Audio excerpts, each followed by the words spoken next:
अरे भैया, ये तो हेमंत सोरेन शेर से भी 2 कदम आगे निकल गए। इन्होंने बंगाल पहुंचकर ना सिर्फ बीजेपी को पटक दिया, बल्कि हेमंत सोरेन ने जयराम महतो को भी लपेटे में ले लिया। नमस्कार, मैं प्रिंस कुमार सिंह, आप देख रहे हैं पॉजिटिव प्रिंस। अगर अभी तक आपने चैनल को सब्सक्राइब नहीं किया है तो खबरों से अपडेट रहने के लिए कृपया चैनल को सब्सक्राइब कर लीजिए। और जो लोग ऑलरेडी कर चुके हैं तमाम लोगों को हृदय धन्यवाद। अब वापस आते हैं हम अपनी खबर पर, और जरा आप ये बयान सुनिए। भाजपा का लोग मुंह में राम और बगल में छुरी रखेगा, बता देते हैं, वो बचिएगा नहीं। कि जिस देश का राजा व्यापारी होता है ना, उस देश का प्रजा हमेशा भिखारी रहेगा। पॉकेट मार ऐसा है कि आपका कब जेब से निकालने का पता नहीं चलेगा। जब घर में कपड़ा खोलोगे तो पता चलेगा मेरा पॉकेट फट गया। बैंक में खाता खुलवा करके सब घर का पैसा बैंक में डलवा दिया और अपने व्यापारी मित्रों को पैसा दे करके सब विदेश भगवा दिया। आज बंगाल का जो आदिवासी संथालों का पढ़ाई लिखाई का मॉडल है, वो आज हम झारखंड में लागू करने का तैयारी कर रहे हैं। हम लोग व्यापारियों के साथ ना उठ सकता है ना बैठ सकता है। हम लोग को अपने जीवन जिंदगी उन्हीं लोगों के साथ चलना चाहिए जो हमारा दुख दर्द समझता हो। अगर आज गलती से भी यहाँ पर भारतीय जनता पार्टी अगर जीतती है तो इस देश में फिर कोई आपका कोई गरीब किसान मजदूरों का दलितों का आंसू पोंछने के लिए नहीं आएगा। अभी तो आपके विधानसभा में भारतीय जनता पार्टी का विधायक है, क्या क्या 5 साल में जरा बता दो। आप लोग वोट दीजिएगा ना, हाथ खड़ा कीजिए, दीजिएगा ना वोट पे था। जोहार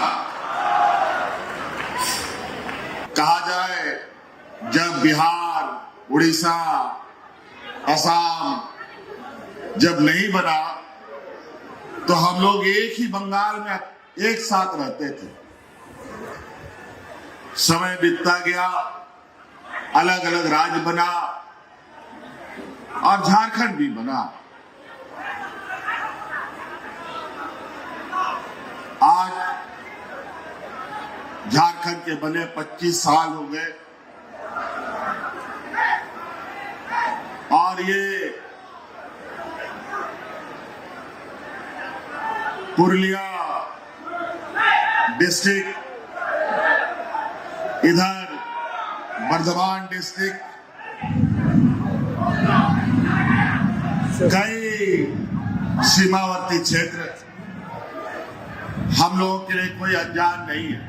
और हम सब लोग जानते हैं, यहाँ के आदिवासी, दलित, पिछड़ा, अधिकतर लोग खेती बाड़ी और अपना घर द्वार चलाने का काम उसी से करता है, मजदूरी करता है। आज वो सारा कुछ बंद। आज आके देखिए, छत्तीसगढ़ में, उड़ीसा में, राजस्थान में सारा जगह आदिवासी सड़कों पर है। कहीं डैम बनाने के नाम पर विस्थापित, कहीं उद्योग लगाने के नाम पर पूरे पहाड़ों को, जंगलों को काटा जा रहा है। जब जल जंगल जमीन खत्म हो जाएगा तो यहाँ का आदिवासी कहां जाएगा। आज इसीलिए आज बंगाल एक ऐसा निर्णायक भूमिका निभाने जा रहा है। अगर आज गलती से भी यहाँ पर भारतीय जनता पार्टी अगर जीतती है तो इस देश में फिर कोई आपका कोई गरीब किसान मजदूरों का, दलितों का आंसू पोंछने के लिए नहीं आएगा। आज हमने देखा है कि किस तरीके से ममता बनर्जी जी इन भारतीय जनता और फिरका परस्त लोगों के साथ अकेले मैदान में उतरी रहती है। और आज हम ममता जी के साथ खड़े हैं कि आप सब लोग बिना कोई गलती के आपको अपने विधानसभा में, अभी तो आपके विधानसभा में यहाँ भारतीय जनता पार्टी का विधायक है, क्या क्या 5 साल में जरा बता दो। वोट चोरी करके वोट चुनाव जीतता है। ये लोग काम करने वाला नहीं। एक चाणक्य, एक बहुत बड़ा विद्वान था, उसका कहना है कि जिस देश का राजा व्यापारी होता है ना, उस देश का प्रजा हमेशा भिखारी रहेगा। बता, ये लोग देने वाला लोग नहीं है। नोटबंदी करा करके बैंक में खाता खुलवा करके सब घर का पैसा बैंक में डलवा दिया और अपने व्यापारी मित्रों को पैसा देकर के सब विदेश भगवा दिया। और आज गैस सिलेंडर, तेल, पेट्रोल आसमान छू रहा है इसका महंगाई। जैसे ही तेल, पेट्रोल, डीजल में दाम बढ़ेगा, आपका दाल, भात, सब्जी, सब कुछ, कपड़ा लत्ता, कलम, कागज सब महंगा। अभी तो गरीब के घर में कुछो नहीं है तो दाल भात तो मिल जाता है, या दाल भात चोखा खा लेता।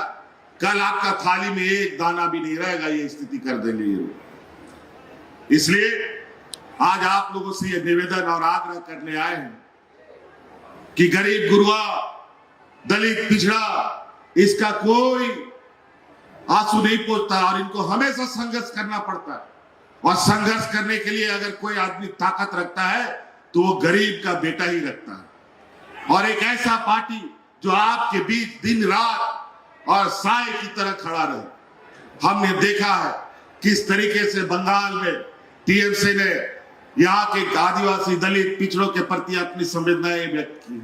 किस तरीके से हम तो देखते हैं, हमारे यहाँ भी कई आदिवासी संथाल भाई लोग हैं। आज बंगाल का जो आदिवासी संथालों का पढ़ाई लिखाई का मॉडल है, वो आज हम झारखंड में लागू करने का तैयारी कर रहे हैं। तो कल कई ऐसी चीजें हैं। हम लोग जरूर आज बगल के राज्य में हैं, लेकिन रिश्ता नाता आज भी है। हमारा मामा घर भी बंगाल के क्षेत्र में ही पड़ता, इसलिए हम लोग बहुत अनजान लोग नहीं है। ओनाते बोया को आप एक नवा के नहर आलो पे आदो मीठा मीठा बोलेगा, और ये भाजपा का लोग मुंह में राम और बगल में छुरी रखेगा, बता देते हैं, वो बचिएगा नहीं। इन लोग का जो कुकर्म है, आज जिस तरीके से नेताओं को, सांसद, विधायकों को ईडी, सीबीआई के डर से अभी पता चला है कि कल बिल गिरा है और यहाँ टीएमसी का कार्यकर्ताओं के घर पे छापा पड़ रहा है पूरे राज्य में। और यहाँ तो ये स्थिति है, पूरा देश में अभी 5-6 राज्यों में चुनाव हो रहा है। सभी राज्य, अभी तो हम आसाम का चुनाव होकर के आए हैं, वहां एक दिन में चुनाव हो गया। बाकी राज्य में एक दिन में चुनाव और बंगाल में 2 दिन का चुनाव। और ये चुनाव भाजपा नहीं लड़ रही है, ये चुनाव इलेक्शन कमीशन चुनाव लड़ रहा है। पूरा देश देख रहा है। पूरा देश में लोकसभा में जितना पुलिस पूरा देश में तैनात होता है, उतना अकेले बंगाल में तैनात कर दिया गया है, ताकि यहां के गरीब गुरुआ आदिवासियों को बंदूक दिखा करके, लाठी दिखा करके, छड़ी दिखा करके वोट देने से रोका जाए। लेकिन नोआलो पे हिड़ीगा अब वो चांदो बोगा भगवान बिरसा मुंडा सीधु कानू चांद भरोरेन वंशज करा बोल।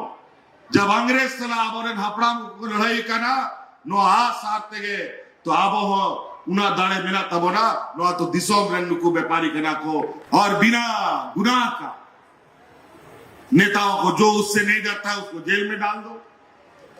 लेकिन हम लोग वो लोग हैं जो इन लोगों से डरने वाले नहीं बल्कि भिड़ने वाले लोगों में से है, जिसमें दीदी भी एक सबसे मजबूत और सबसे आगे रहने वाली महिला। महिलाओं का सम्मान की बात करते हैं।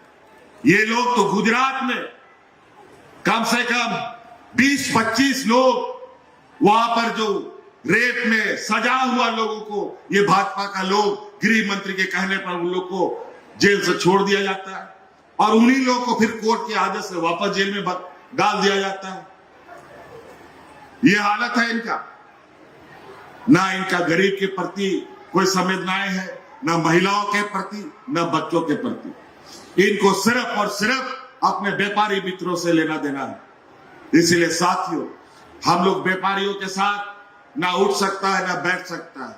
हम लोग को अपने जीवन जिंदगी उन्हीं लोगों के साथ चलना चाहिए जो हमारा दुख दर्द समझता हो। और निश्चित रूप से हम ये जरूर कह सकते हैं, यहाँ के आदिवासी, दलित, पिछड़ों का अगर सही में कोई सरोकार है, ये टीएमसी पार्टी और ममता बनर्जी आपका ध्यान रख सकता है।